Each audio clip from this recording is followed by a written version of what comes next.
Now we're on to our turkey cheddar spinach dip. Now this is kind of getting like dangerous because you got the bread bowl, which we'll get to in a minute, but this is just one of those things where it's like, oh, you know what, I'll just have one or two, and then you ate like a lot more than just a couple of bites. But first things first, let's make it. What goes into this lovely recipe, Amanda? Wonderful. So to start, we have browning in this pan here, some Granny's lean ground turkey. So it's cooking here with some oil as well as shallots and garlic. I'm sure you can smell that. Yeah, and it's just really simple, you know, but it's really, it smells quite wonderful.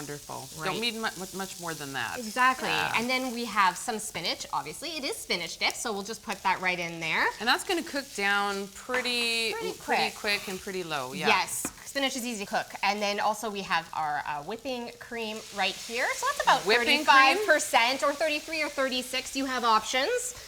Wonderful. This is just a yes so far for me, 1000% yes. Great. Yes. So yeah, that's going to cook down with the turkey. Okay. And honestly, I just love using Manitoba turkey. It's 100% free run, it's grain fed, and obviously Manitoba raised. A lot of good things. Yeah, you bet. Nice and delicious. So right, as that cooks over here, I think we can bring it over. Perfect. And this is where the fun happens. We are going to mix in our cheeses. So here I have an aged cheddar. Yeah, you've got a couple of different cheeses going on here, yes, don't you? Yeah. Yes, and then I think this one's my favorite, a smoked aged cheddar. And you could have some fun with this, I imagine, so kind of put whatever different kinds of, you know, cheese, but yes, smoked, amazing. Yeah, okay. Perfect. I'm making a mess. That's right. okay. Why am I even? Yeah, you're supposed to make a mess. It's a kitchen. Yeah, so we're just gonna mix this around and try to get that cheese to melt, and then we have some mustard powder that we can mix in, salt and pepper, and then our Worcestershire. Okay. Perfect. Just for a little added flavor. Perfect. So can mix that around. Do you want this you know a little bit? Yeah, break that down just a little bit. And then as we do that, I am going to fold in some sour cream. All right. Again, whipping cream, sour cream, Manitoba turkey. Can this get any better?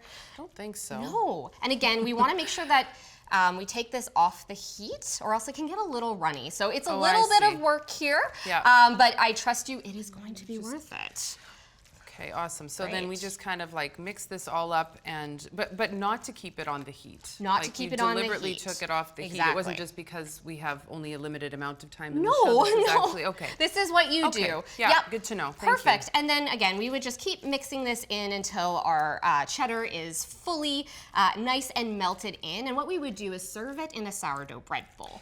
That's what we're going to do. Yeah, that's what we're going to do. So are we ready to do the transfer at this point? That's great. I'm guessing, like, ideally, would you kind of want this to kind of melt down just a little bit more, or this is sort of... Just a little bit more, but you know what? It's getting there, and I think it will continue to melt a little bit in the cheese, in the bread bowl here. Why don't Perfect. we... Yeah. And I don't know, Des, if you've ever made a bread bowl before. You know what? I actually haven't. I've eaten 700 of them, but I haven't actually ever made one before. So how did you, it sounds like it's a pretty simple. It's super simple. Even I can do it. So I just lob off the top here with a nice bread knife, and then I make a little X in the middle, take a spoon and take out those 4 quarters, and then kind of just press it down. And there you have it, a nice sourdough bread bowl. And this sourdough bread bowl is filled with my turkey cheddar spinach dip. Wow. Okay, so then this top part, like you could, like any number of things, you could, I guess, rip pieces of bread and use that, or... Exactly. We have some pita chips here. No, Okay. it's not a lid. You can make it a lid. But we have some pita chips here as well, and just top with paprika, and you're ready to go. And then you've got the, oh yes, right. And then you've got like the little bit of leftover bread that you had from the middle, right, that you could use. But you've actually got some crackers out here, so I'm going to give this a go. Go for it. I'm going to give this a little go, and let's just have a taste and see, see what it's all about here. So, delicious Manitoba turkey. Glad you like it. I like it very much, and that smoked. The smoked cheddar really makes that turkey stand out, eh? Absolutely fantastic. Okay, I need you to like do the intro to the next segment. When we come back, we have one more amazing recipe. We're going to do this very fancy baked turkey, pineapple, and jalapeno spring rolls. When we come back, don't go away. You're watching Great Tastes of Manitoba, brought to you in part by Manitoba's farmers and ranchers. Local farms, local foods.